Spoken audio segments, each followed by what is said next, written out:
شريك لك لبيك إن الحمد والنعمة لك والملك. Les différents supports et alliés du diable. Lorsque Shaitan n'arrive pas à vous atteindre directement, il va utiliser des supports et des alliés. Parce que Shaitan ne va jamais se proposer devant vous en vous disant « Je suis le diable, suivez-moi ». Non, il ruse. Shaitan ruse. Et la ruse, c'est quoi?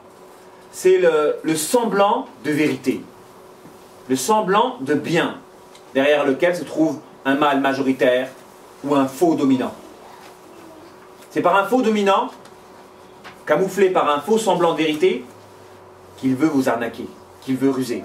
Jamais le diable vient avec un mal affiché, déclaré, si ce n'est pour les diables tout court, qui veulent faire le mal en toute volonté. Même les non-musulmans, ils ont besoin de se donner des prétextes pour pouvoir faire le mal.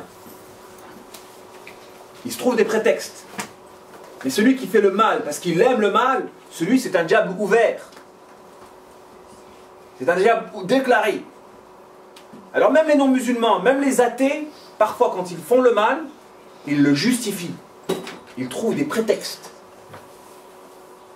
Comme par exemple, je ne sais pas, George Bush dans l'envie, quand il a voulu déclarer la guerre à l'Irak, il a trouvé un prétexte. Les armes de destruction massive. Alors que c'était un pur mensonge. Sous prétexte défendre les valeurs de la liberté. Mais non, c'était mal ce qu'il voulait. C'était injuste. Il voulait uniquement le pétrole. Et à des intérêts individuels. Il n'avait que droit, il n'avait que faire des droits des Irakiens. Donc, dans leur mal, ils ont essayé de trouver des prétextes. Alors même les mécréants, ils trouvent des prétextes à faire le mal. Et parfois, Iblis, de toute façon, les ruses sataniques sont tout le temps les mêmes. Et vous pouvez trouver des humains source d'inspiration pour le mal, comme vous pouvez trouver des diables source d'inspiration pour les humains. Les différents alliés et supports du diable sont avant tout le qarin. Nous avons tous un qarin sur lequel notre diable, les diables extérieurs s'appuient pour nous atteindre. Un qarin en nous. Parce qu'il n'y a rien de mieux qu'un adversaire intérieur pour pouvoir nous déstabiliser. D'ailleurs, notre prophète alayhi salatu wassalam a dit dans un hadith que les communautés extérieures ne pourront rien contre vous, ô communauté musulmane, à la condition que vous ne vous entretuez pas vous-même. Lorsque la dissension est interne, Allah donne un pouvoir sur les ennemis d'islam, sur les musulmans. Mais lorsque l'unité interne est réalisée, l'ennemi externe ne peut pas nous atteindre. C'est une règle. Alors, il en va de même à l'échelle individuelle. Shaitan ne pourra pas vous atteindre s'il n'y trouve pas un allié à l'intérieur de vous. La question de savoir si le qarin est à l'intérieur ou à l'extérieur, les savants ne répondent pas à cette question-là. Est-ce que le qarin est à l'intérieur ou à l'extérieur? Il peut être à l'intérieur en fonction de certaines situations et à l'extérieur en fonction de certaines situations. Le deuxième allié ou support, donc le support de Shaitan, c'est le nafs, qui se nourrit, quant à lui, de plaisir et du confort du corps. Le nafs n'aime pas l'effort. Et Shaitan s'appuie sur le nafs pour nous empêcher, par exemple, de faire la prière du matin.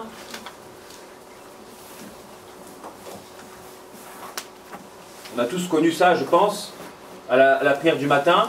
Lorsque l'alarme sonne, encore 5 minutes, je vais me lever.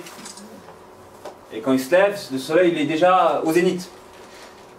Ou bien, dans une ruse diabolique, Shaitan te fait faire un rêve où tu as déjà fait la prière. Et tu te réveilles, tu te dis, ah, j'ai déjà fait la prière. Alors que tu l'as fait juste dans le rêve, pour pas que tu la fasses, justement, la prière. Donc Shaitan va s'appuyer sur les besoins du corps, comme le sommeil, la nourriture ou la sexualité, pour déstabiliser l'homme. Et le nafs, c'est tout ce qui est lié au corps et aux besoins du corps. Il y a les alliés parmi les diables, humains, autant humains et djinns. Un diable est quelqu'un qui se nourrit de l'illicite, qui a besoin de l'illicite, qui aime l'illicite. C'est ça un diable. Et il y en a autant, quand on dit shaitan, on peut l'employer autant pour un humain que pour un djinn. C'est pas uniquement pour les djinns. Il existe des diables humains qui sont pires que les djinns. Iblis a fait du shirk dans la uluhiyya, mais il n'a pas fait du shirk dans la rububiyya. Iblis avait une connaissance parfaite de son Seigneur.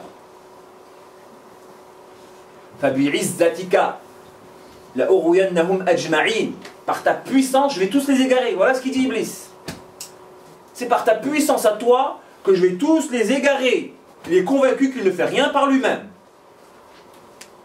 Il a de la science, Iblis. Vous avez du tawhid dans la Seigneurie, il a de la science. Par ta puissance à toi, je vais tous les égarer. Donc il y a des créatures qui sont encore plus égarées qu'Iblis et qui seront en enfer encore plus bas que lui, comme Pharaon. Donc il existe des diables humains comme il existe des diables djinns. Les injustes peuvent être des alliés. Alors comprenez quand je parle de ces catégories par lesquelles Shaitan peut nous atteindre et nous faire mal. Nous atteindre. Parce que Shaitan il cherche à vous atteindre. Et quand il n'arrive pas à vous atteindre directement, il va essayer de le faire par des alliés. Un père ou une mère qui refuse injustement le mariage de son enfant. Il est injuste. Et derrière cette injustice peut se cacher un démon. Est-ce que c'est normal qu'un père se réjouisse du célibat de sa fille? Est-ce que c'est normal qu'un père ne sait dire que non quand celle-ci lui présente des prétendants? C'est pas normal. C'est pas normal. C'est encore moins normal à l'endroit d'un père à l'endroit de sa fille. Et ça existe. L'injustice, par l'injuste, l'injuste est un support, est un allié du diable pour vous atteindre. Si vous avez des gens qui n'ont pas la valeur de la justice, la valeur du respect, de l'équité, etc., dites-vous bien que Shaitan peut l'utiliser pour vous atteindre. Cette partie-là, elle est importante pour savoir, pour vous permettre de faire attention à ceux qui peuvent vous entourer. Les mécréants actifs, qui se nourrissent quant à eux de la défaite de l'islam, qui n'acceptent pas que l'islam progresse, qui se sentent agressés quand ils voient les musulmans.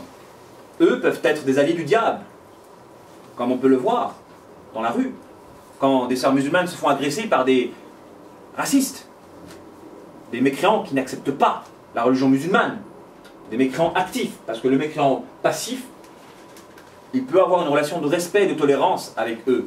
Mais le mécréant actif, c'est le mécréant dont la mécréance est offensive. Ces gens-là, Shaitan peut les utiliser pour vous atteindre. Si ce n'est pas en violence physique, ça peut être en violence verbale ou en mauvais sentiments, avec des regards de mépris, de la moquerie ou autre. Shaitan utilise ces corps-là pour vous atteindre, les mécréants. Les doubles facettes, comme il a été dit précédemment, sont l'une des meilleures âmes de Shaitan. Parce qu'elles ont une facette belle, par laquelle nous pouvons être trompés et absorbés. Imaginez quelqu'un qui vous aime passionnément, passionnément. Et dans cette passion-là, il vous absorbe à lui. Il vous rend dépendant de lui. Mais derrière cette passion-là, se trouve une haine passionnelle aussi, par laquelle Shaitan aspire à vous rendre dépendant de ce qui vous détruit. Si Shaitan arrive à vous rendre dépendant de ce qui vous détruit, comme il arrive à rendre dépendant des gens par rapport à la drogue, parce que regardez, il y a des similitudes. Vous avez des personnes qui sont dépendantes de l'alcool, donc dépendantes de la chose qui les détruit. Ou dépendants de drogue, donc ils sont conscients que la drogue ça les détruit. Et pourtant ils en sont dépendants. Ils continuent de la consommer. Ah ben Shaitan veut faire la même chose au niveau du cœur. Vous rendre dépendant de la personne qui est source de votre souffrance. Un prétendant, une prétendante. Vous aimez passionnément quelqu'un avec lequel vous savez pertinemment qu'il n'y a rien de constructif. Rien n'est envisageable avec cette personne, vous en êtes conscient, mais vous ne pouvez pas vous en défaire. Lorsque Shaitan arrive à coller dans votre cœur l'amour et la haine d'une même chose, il vous détruit. Parce que les sentiments diamétraux au sein d'un espace limitée, ça fait souffrir.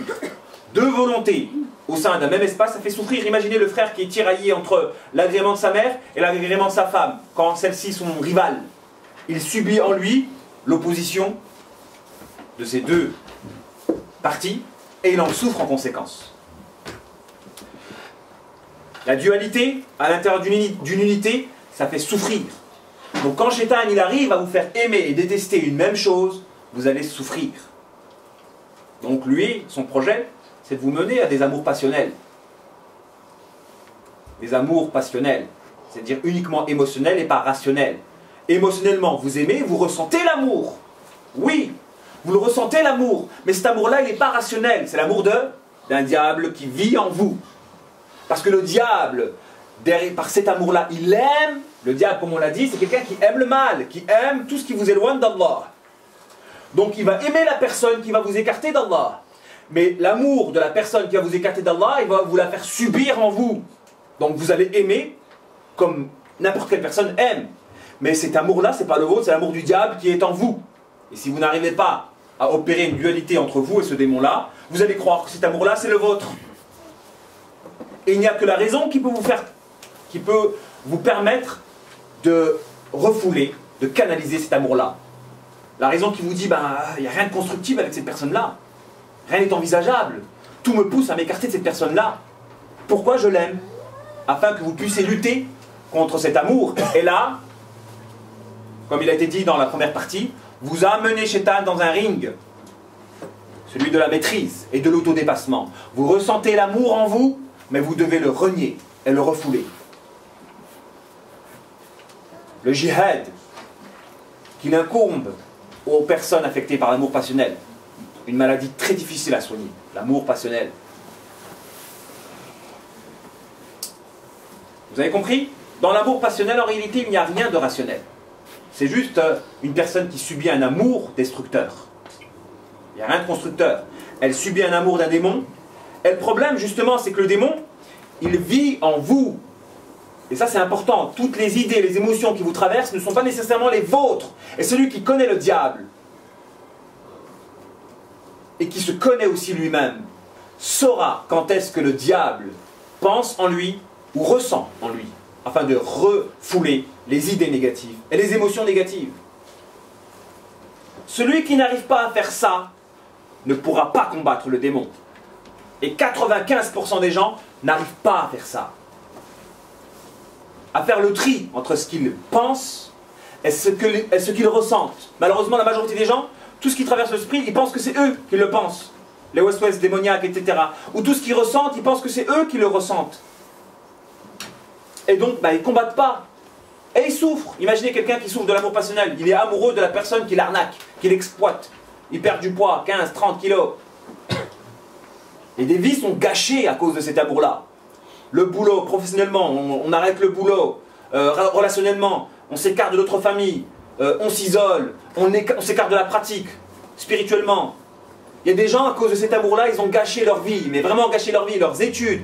Ils ont perdu leur boulot. Ils ont perdu leurs liens. Ils ont cassé leurs liens familiaux. Et ils sont écartés d'Allah. À cause d'un amour passionnel, parce qu'ils n'ont pas su lutter contre le démon qui part. L'amour qui leur a fait subir les a déstabilisés ou détruits.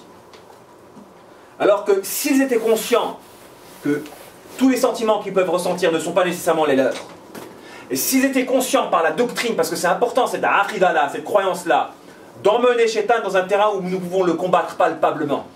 Palpablement. Si vous êtes conscient que l'amour que vous ressentez, c'est un amour qui provient du démon, soyez sous vos gardes. Cool. Attention, votre raison doit toujours l'emporter, parce que le démon, lui, il ne peut pas toucher à la raison. L'émotion, il peut avoir accès. L'ensorcellement, quand il y a ensorcellement, c'est toujours par l'émotionnel, et pas par le rationnel. Celui qui a une raison faible, ou une émotivité puissante, c'est clair que pour eux, pour ce type de personnes-là, il est pratiquement impossible de s'en sortir, voire très difficile de s'en sortir. La yukallifullahu nafsan illa was'aha. Allah ne nous impose pas une charge au-delà de nos capacités. Toute charge, tout obstacle que l'on a, Allah peut. On a tous les capacités justement de la surmonter.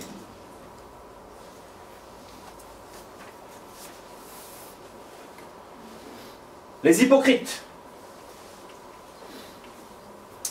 qui se nourrissent de la trahison, sont aussi des alliés du diable pour pouvoir nous atteindre. Et il y a des dérivés dans les hypocrites. Les vicieux. Donc le vicieux, c'est des gens qui ne sont pas entiers dans la personnalité qu'ils vous exposent. Ils ne sont pas entiers dans la personnalité qu'ils vous exposent. Donc ce sont des gens qui cachent. Et dans le vice, il y a quelque chose de très subtil. Parce que dans ce type de personnalité-là, vous avez des gens qui commettent des péchés capitaux, mais indirectement. Et avec ce type de personnes-là, il faut agir en fonction des résultats. Résultats. Ne soyez pas trompés et leurrés par l'apparence ou la bonne intention d'une personne vicieuse. Je vous donne un exemple. Admettons dans un commerce, il y a une personne, enfin il y a un employé qui prend 20 € de la caisse, sans prévenir le responsable du commerce. Il se dit, je vais rembourser. Et il peut être sincère dans sa volonté de rembourser. Et il n'en parle pas au responsable. Déjà, le fait de ne pas en parler au responsable, c'est une trahison. Par laquelle Shaitan va le pousser à devenir ensuite un voleur. Pourquoi? Parce qu'il va prendre l'argent, il va l'emprunter avec l'intention de rembourser, mais il ne la rembourse pas. Donc il existe des péchés qui sont subtils, que j'appelle les péchés capitaux indirects. Comme le mensonge indirect, quelqu'un qui ne ment pas, mais le résultat c'est un mensonge. Comme les Khawarij, qui sont venus voir l'imam Ali en lui disant « Il hukma illa lillah », lui a dit « Qawlun haq yuridu biha al-batil ». C'est une parole vraie par laquelle on veut dire un mensonge. Par le vrai, tu peux dire du mensonge. Donc il ne faut pas tomber dans le piège de Shaitan, qui par la bonne apparence de certaines personnes, aspire à nous camoufler des péchés capitaux comme le vol indirect, le mensonge indirect ou la médisance indirecte. Vous avez des gens qui ne médisent pas. Admettons une femme, elle veut médire sur son époux. Elle ne va pas dire « mon époux il fait ci, il fait ci, il fait ça ».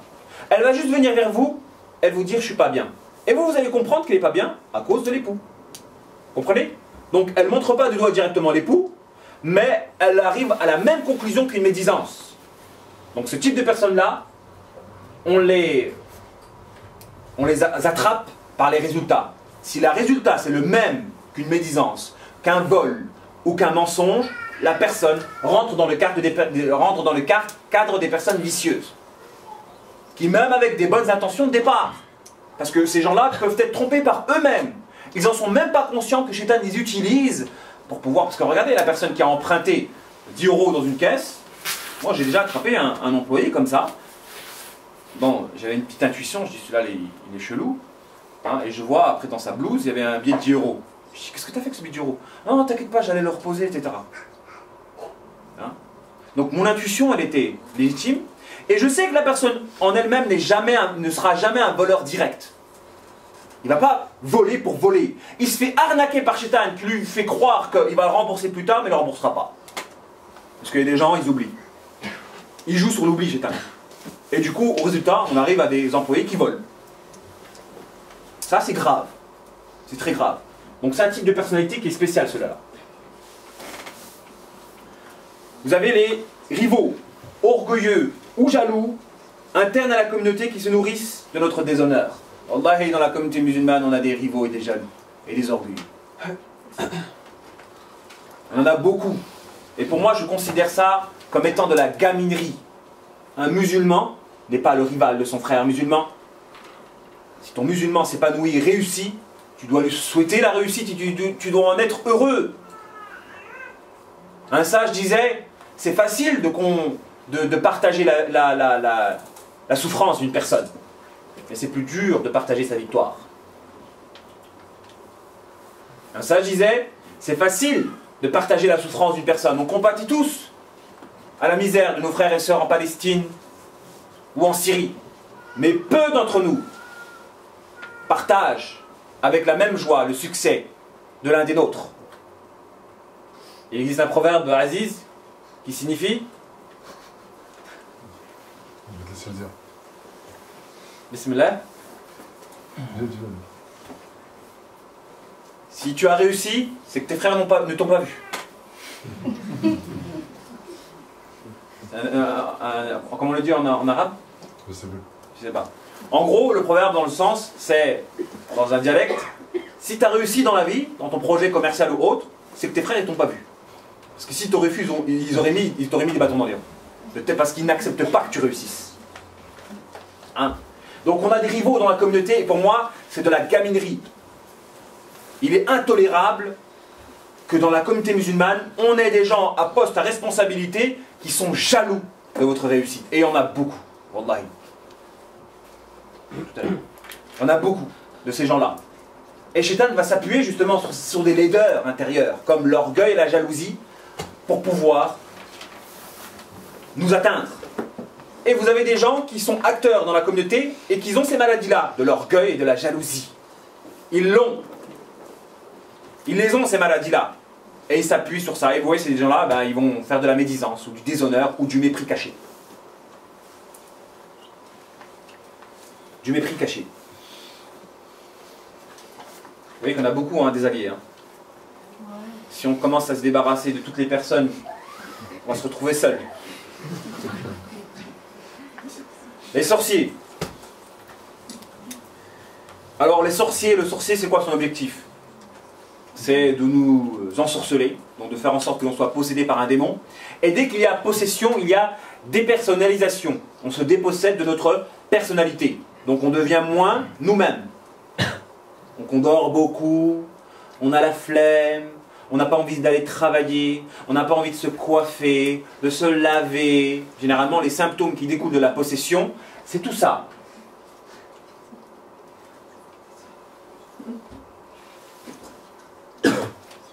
Donc eux, leur objectif, c'est de nous ensorceler. Et généralement, le sorcier, il ne t'ensorcelle pas, directement, puisqu'il ne te connaît pas. C'est quelqu'un qui va le voir, avec l'une de tes photos, ou avec ton nom et le nom, etc. C'est quelqu'un qui va le voir. Donc il y a les sorciers et les visiteurs de sorciers. Là, ce sont tous les gens dont il faut s'écarter. Parce que Shaitan risque de vous atteindre moyennant ces gens-là. Donc, s'il y a des gens qui sont malades, qui rentrent dans ces catégories-là, on doit soit s'en écarter, soit les aider en les permettant de devenir de véritables musulmans. On ne va pas s'écarter parce qu'une grande majorité des personnes parmi nous rentrent dans ces catégories-là. Donc, c'est soit on s'écarte quand c'est insoignable, soit on les réforme quand c'est soignable. Notre but, justement, c'est de mener à la guérison, à la lumière et à l'épanouissement. Donc, les sorciers, c'est des gens qui sont dangereux et dont il faut s'écarter. Et si vous avez des sorciers qui habitent votre bâtiment, par exemple, soyez convaincus que tout le bâtiment sera affecté. Parce que le sorcier va essayer d'atteindre tous les gens du bâtiment. Donc il y a des quartiers qui sont plus ténébreux que d'autres. Et vous pouvez avoir plein de fléaux, plein de problèmes dans un bâtiment, des conséquences de la résidence d'un sorcier dans celui-ci. Des suicides, des déchirures familiales, des divorces. Parce que les gens, ils n'ont pas les épaules, ils n'arrivent pas à palper le démon. Ils se font avoir en pensant que c'est l'autre qui est à l'origine du mal. Et Shaitan, lui, il est gagnant de se rendre invisible à vos yeux, surtout dans les conflits de couple. Quand il arrive à te faire croire que ta femme c'est ton ennemi, ou bien c'est ton mari ton ennemi, et que lui, derrière, il rigole. Si vous arrivez à palper sa présence, il se rit de nos animosités, de nos tennis d'animosité, de nos tennis d'embrouille. Il en rigole. Et si vous êtes des croyants, la croyance, c'est de faire mal et c'est de faire pleurer le diable en obtenant l'agrément divin.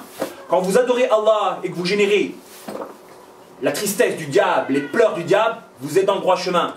Donc quand le Shaitan se rit de vos actions, dites-vous bien que vous n'êtes pas dans le droit chemin.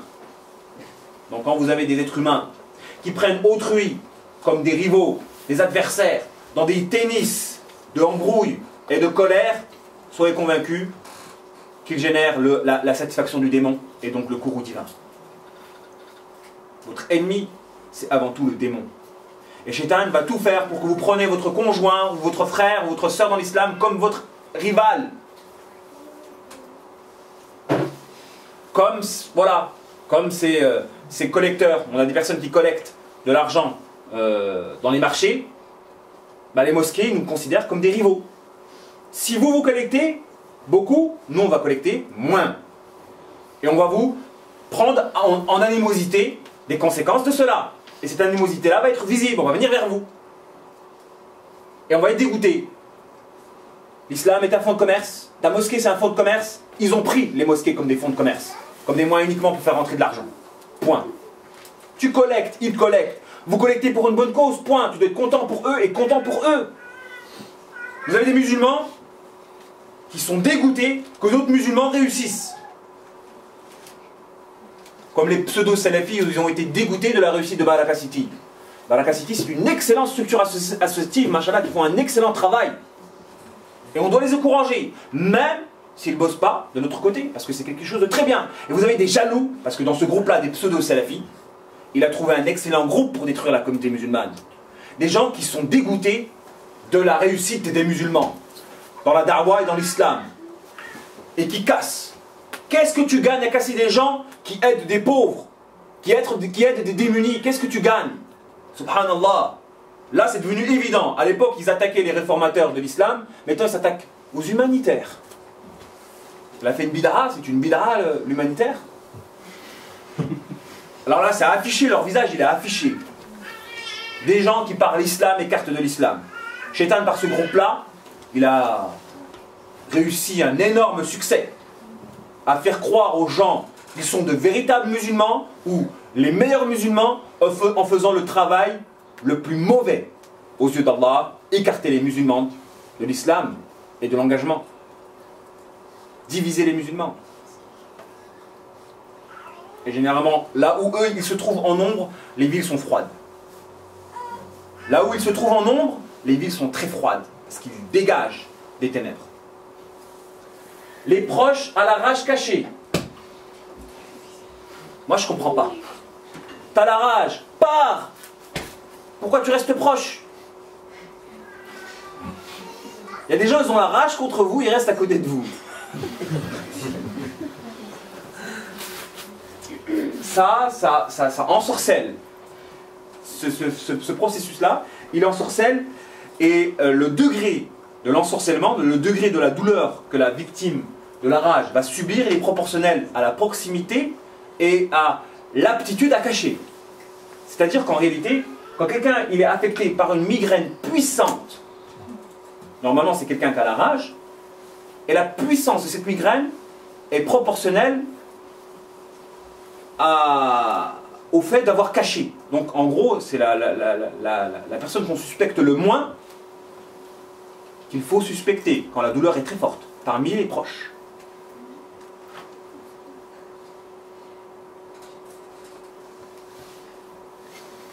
Alors ce sont des gens qui se nourrissent sans le savoir de notre souffrance, sans nom, et qui peuvent provoquer des folies.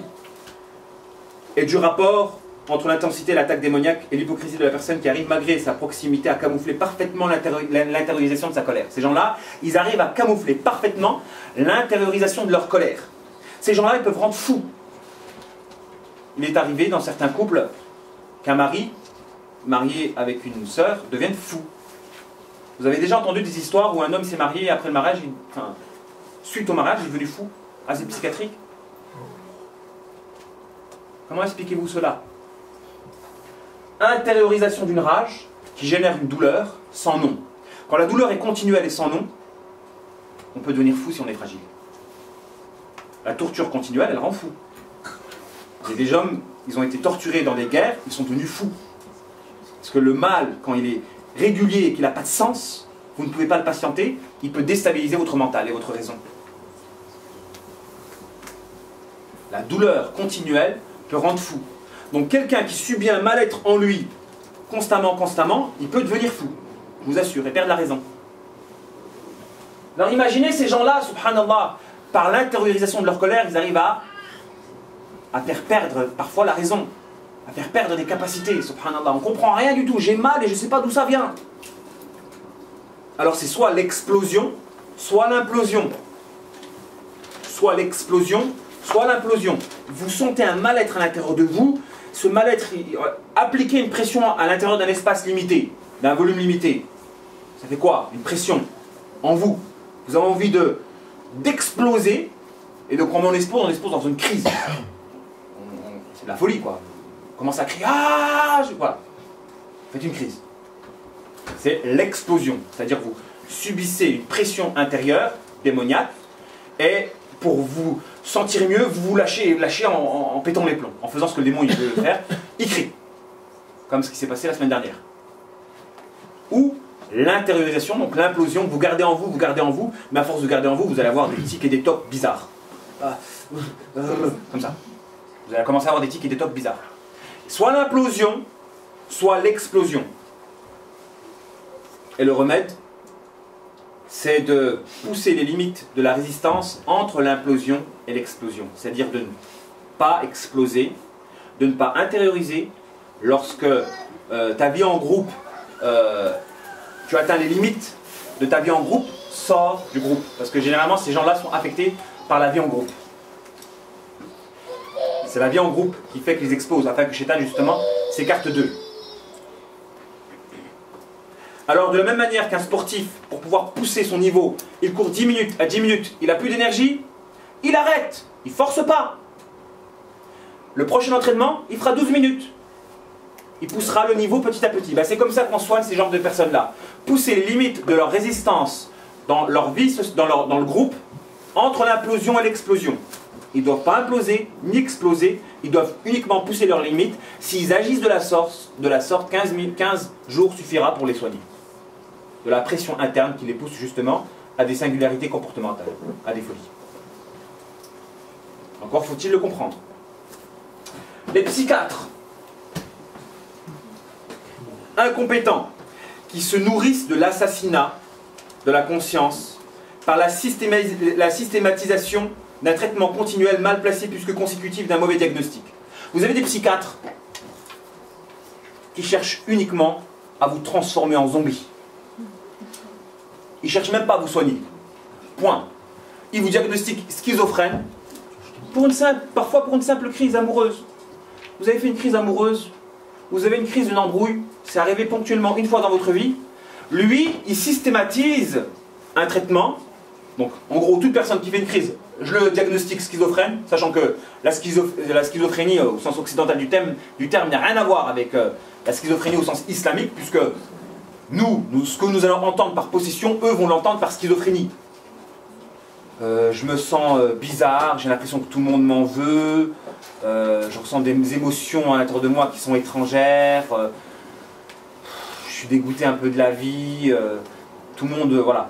Bah, vous allez diagnostiquer schizophrène pour ça. Et schizophrénie, c'est des piqûres, des neuroleptiques, etc. Et ces neuroleptiques-là vous mettent dans un état second. Ils vous déphasent. Vous devenez comme spectateur de votre corps. Vous n'avez plus la force de faire ce que vous devez faire dans la vie de tous les jours. Vous n'êtes plus vous-même. Et ça se voit, quelqu'un qui est sous neuroleptique, il est ailleurs. Il est de tension, un légume. Il devient une charge pour son entourage, subhanallah. Il devient handicapé. Il y a même des associations qui ne sont pas musulmanes, qui dénoncent les abus de la psychiatrie occidentale. Et parfois, derrière ces psychiatres-là, vous avez des mécréants actifs. Quand il est mécréant actif et ensuite psychiatre, il a proposé à un patient musulman: prends la piqûre, tu vas toucher la cotorep.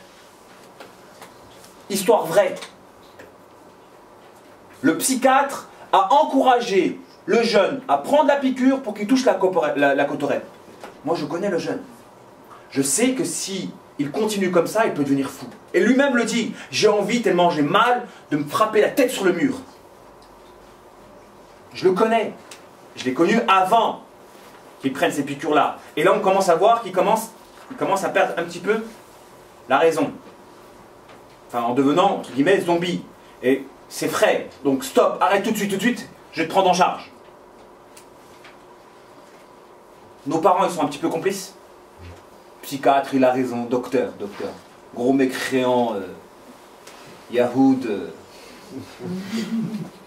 Et les hôpitaux HP sont remplis de musulmans à Nanterre. Et quand il a 1 an, 2 ans de traitement, difficile de l'aider, quand un simple accompagnement aurait pu l'aider. Ils systématisent les traitements, ces gens-là, et prescrivent des neuroleptiques qui rendent la personne handicapée. Et après, pour les soigner, ça devient difficile. Ils font des dégâts, ces psychiatres. Parfois, je ne dis pas que c'est absolument négatif. Des fois, c'est bien de calmer. Avec un calmant, tu calmes. Mais d'un traitement ponctuel. Tu calmes parce que tu es trop agité, tu es trop doublé. Mais il faut qu'on arrête. Le danger de ces psychiatres-là, c'est qu'eux, ils veulent un traitement continuel. Ils ne se prennent pas la tête. Allez hop, t'es diagnostiqué schizophrène, je te mets tout le temps la piqûre tous les mois. Là, ils ont assassiné la personne, la conscience de la personne, et ça, c'est pire qu'un meurtre. Parce que ça sert à quoi de vivre quand vous n'êtes pas libre? Vous devenez une charge. Déjà, vous-même, vous commencez à vous délaisser, voilà, vous prenez plus de douche. Ça a les mêmes symptômes que la sorcellerie. Vous vous laissez aller, vous ne vous mélangez pas, vous pensez que tout le monde focalisé sur vous, vous devenez, voilà, vous avez de la phobie sociale, etc. Tout ça, les neuroleptiques. Les dangers de la psychiatrie. Attention. Attention à ces gens-là. Les narcissiques. Les narcissiques sont des personnes dangereuses. Dans le sens où elles peuvent, par leur mépris, vous atteindre. Shaitan peut vous atteindre moyennant les personnes narcissiques, qui sont justement d'excellents conducteurs démoniaques. Parce que, voilà, il y a des métaux qui conduisent bien l'électricité et d'autres moins. Ben pareil, il y a des humains qui sont d'excellents conducteurs démoniaques. Et c'est vrai que ces listes-là, c'est ceux qui sont d'excellents conducteurs démoniaques par lesquels Shaitan pourra vous atteindre. Et vous avez les narcissiques qui ont une très belle image de eux-mêmes, qui peuvent devenir des bombes à retardement pour Shaitan. C'est-à-dire que par leur narcissisme, ils veulent les mener à une situation où vous allez les blesser dans leur amour-propre afin qu'ils puissent devenir un pervers narcissique. Quelqu'un qui va avoir la rage contre vous, qui va se venger en générant un scandale. Donc la technique de l'hibernation. Quelqu'un qui s'approche de vous, qui est narcissique, qui rentre dans votre intimité, et ensuite Shaitan génère un clash avec vous et lui, et ce narcissique-là, il devient votre ennemi déclaré à vie. Il ne vous lâchera plus. Il va être obsédé par la volonté de vous atteindre. Donc Shaitan, il essaie de vous rapprocher des gens de ce gabarit-là. Les envieux, ceux qui font du haïn. Voilà, il peut ne pas être méchant dans le fond, mais il fait du haïn. Et le démon peut être véhiculé par l'entremise d'une personne qui envie, l'envie de voir la réussite ou le bonheur et d'en souffrir. Tu souffres de voir le bonheur ailleurs que chez toi. Et tu es tellement dans l'extase et dans l'émerveillement de voir ce bonheur ailleurs. Tu fais un tawhid à l'endroit d'une créature.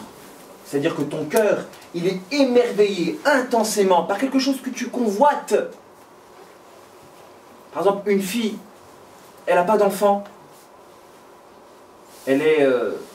c'est quoi le terme? Stérile. Elle voit une de ses amies tomber enceinte. Elle a été émerveillée d'une totalisation spirituelle. Son cœur s'est totalisé dans l'émerveillement. Allah, il peut briser.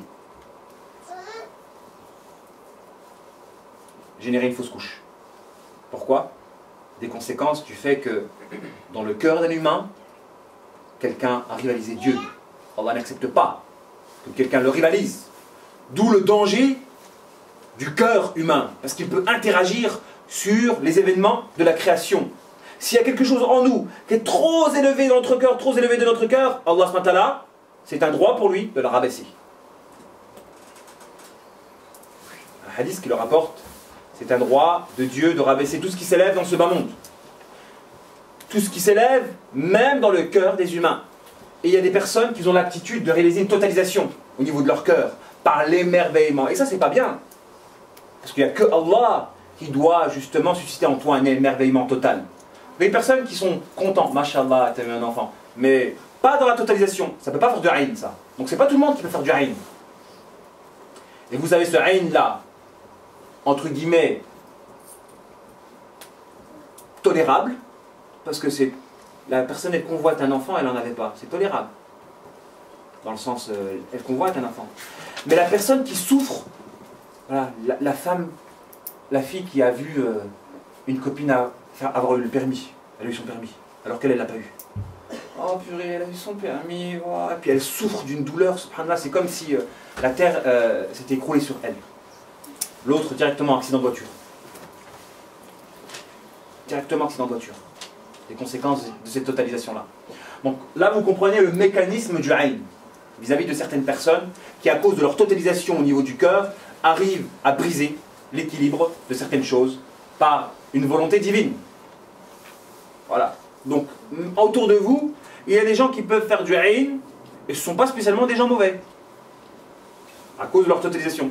Mais, dans tous les cas, c'est toujours mauvais de se totaliser pour une créature et pas pour le créateur. Les méfiants qui se nourrissent de la mauvaise opinion. Vous avez des méfiants qui suspectent tout le monde. Voilà. Parfois, leur méfiance, elle s'auto-alimente. On le verra tout à l'heure. La méfiance peut s'auto-alimenter. C'est-à-dire que la personne, elle n'est pas méfiante à la base, mais elle cherche à devenir méfiante. C'est vicieux. Normalement, tu te méfies de quelqu'un quand tu as un élément chez la personne qui te pousse à être méfiant. C'est pas tu cherches à confirmer ta méfiance, qui n'existait pas à la base. Vous avez des gens, ils n'ont aucun dalil qui les pousse à être méfiants, et ils cherchent la preuve qui pourra justifier leur méfiance. Ça, c'est satanique. Être méfiant d'une personne où nous avons des éléments qui peuvent justifier la méfiance, c'est tout à fait permis. La nuance. Les développeurs de la négativité. Les développeurs de la négativité, ce sont les testeurs. Les gens qui aspirent à faire sortir le mauvais de vous-même.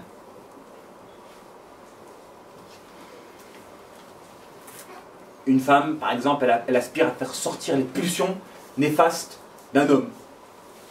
Quand elle va parler avec lui, elle va lui dire, elle va s'imaginer, elle va le générer, voilà, exalter sa libido, etc.